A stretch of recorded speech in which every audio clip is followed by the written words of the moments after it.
ପଣସ କଠାର ତରକାରୀ ଆଉ ପଣସ କଠାର କଷା ବହୁତ ଖିଆ ହେଇଗଲା।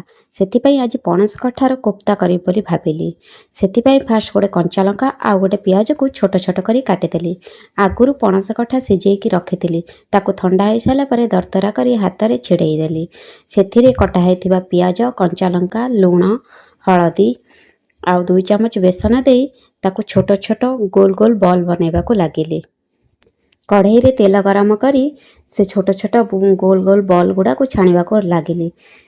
ବଲ୍ ଗୁଡ଼ିକ ଗୋଲ୍ଡେନ୍ କଲର୍ ହେଇଗଲା ପରେ ତାକୁ ବାହାର କରିଦେଲି। ସେଇ କଢ଼େଇରେ କିଛି କଟା ପିଆଜକୁ ନେଇ ଆମେ ଜାରି ନେବା।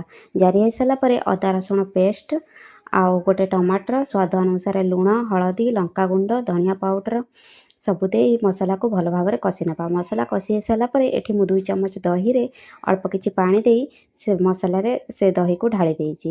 ଢାଳି ସାରିଲା ପରେ ଆଉ 2 ମିନିଟ୍ କଷି ହେଇସାରିଲା ପରେ ରଖିଥିବା ଛାଣିଥିବା ବଲ୍ ଗୁଡ଼ାକୁ ସେଥିରେ ଢାଳିଦେବା। ଭଲସେ 2 ମିନିଟ୍ ତାକୁ ଘାଣ୍ଟି ଦେବା। ଏଥର ଆମର ରେଡ଼ି ହେଇଗଲା ପଣସ କଠା କୋପ୍ତା। ଲାଷ୍ଟରେ ଧନିଆ ପତ୍ର ଦେଇ ଆମେ ତାକୁ ଗାର୍ନିସ୍ କରିବା।